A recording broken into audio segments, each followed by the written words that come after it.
The Innocn 27C1U is one fine monitor and definitely worthy of a place on your desktop. It's also less than $500, which for a 4K HDR 27-inch IPS monitor is very tasty indeed. I'm James Bruce, you're watching MUO Reviews. Please join me as we take a closer look at the Innocn 27C1U and stay tuned to find out how to win a brand new Innocn 27C1U for yourself.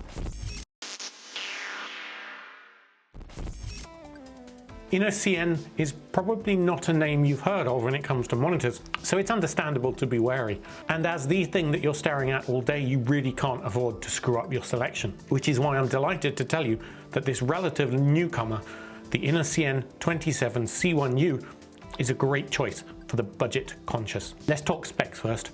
As mentioned, it's a 27-inch 4K HDR 400 capable IPS display. 3840 by 2160px at a standard 16:9 widescreen ratio and a maximum 60 Hz refresh. The panel uses IPS or in-plane switching and achieves a maximum of 400 nits or candela per meter squared, a stated contrast ratio of 1300:1 with a response time of less than 10 milliseconds. In terms of connectivity, you get a DisplayPort 1.4, two HDMI 2.0 ports, and interestingly a USB-C PD connection, which can also provide up to 65 watts of power to your laptop. So plenty of options for connectivity there. There's also two USB-A ports for which you'll need to use the USB uplink cable as well. There's a 3.5mm stereo out, two 5-watt built-in speakers, and power comes from an external power brick to a DC port, providing 19 volts 8 amps for around 150 watts. This helps to keep the overall weight to under 12 pounds total, but does of course mean you then have a power brick to put somewhere on the floor.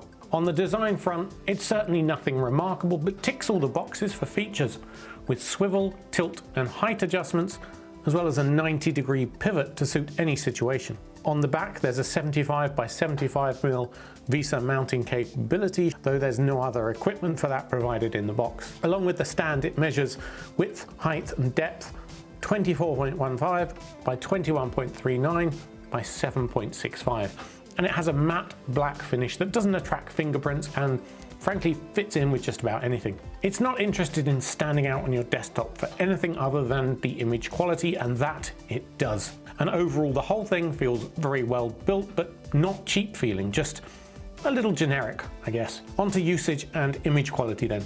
I've been using this as my everyday monitor for 8 hours a day now for the past few weeks, both with my work machine, a Mac Mini through the DisplayPort daisy change from a TerraMaster storage unit, and HDMI from my desktop PC. I didn't make any modifications to the default settings other than tweaking brightness.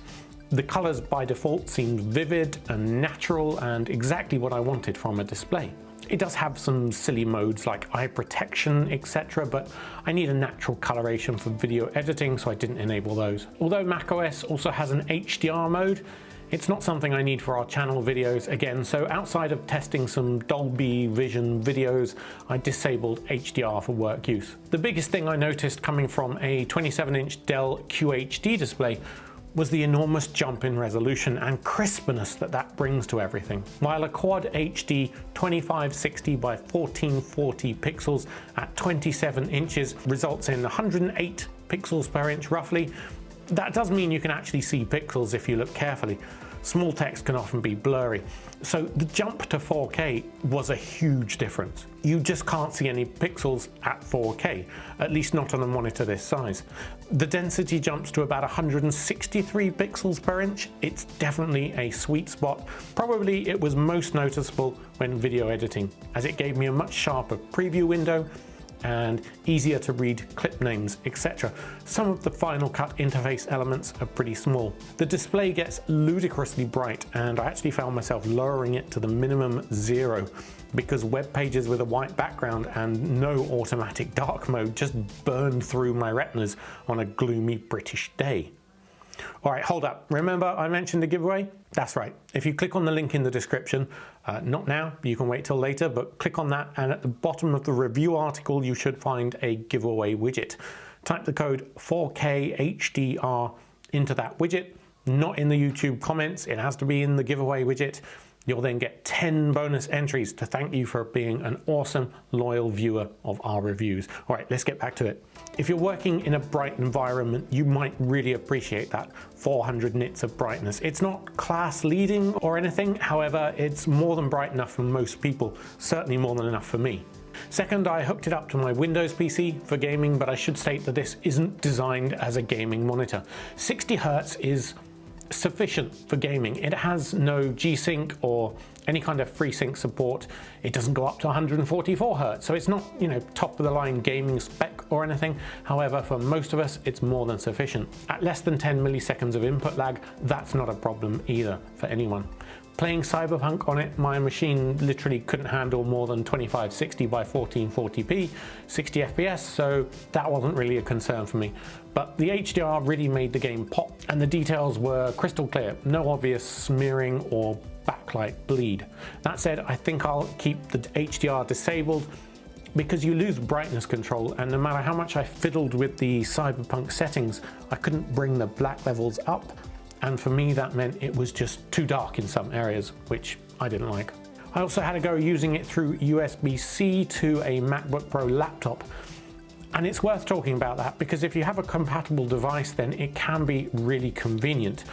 It's literally just the one cable that you can run to your laptop, and that will both charge or power your laptop and carry the signal back to the monitor.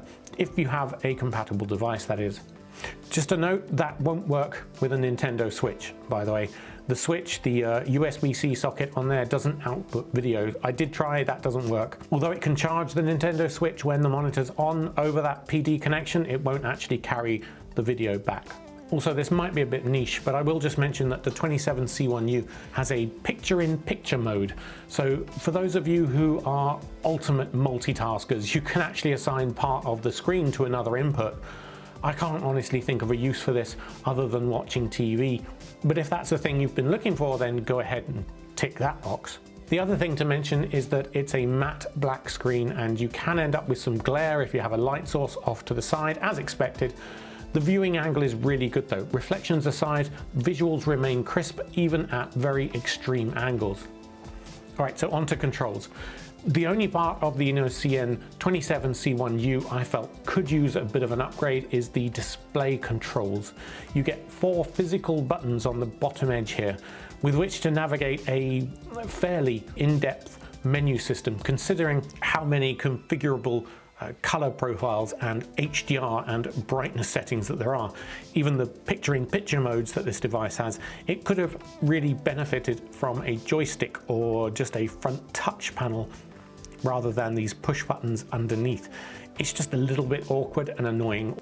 So the Innocn 27C1U is a great entry into the market as a mixed use case 4K monitor. It's not the best in class for gaming due to the limited 60 Hz refresh, but your average gamer won't be disappointed, nor is it Apple level of design, but it does have incredible performance for the price and is well made. If you want to get a great quality 27-inch 4K desktop monitor that will handle anything you throw at it without breaking the bank, this is it. I think it can easily compete against models twice the price. If, however, you are after something entirely more gaming oriented, specifically with G-Sync, VRR features, or a super high refresh for very fast-paced games or overdrive modes, you should look elsewhere.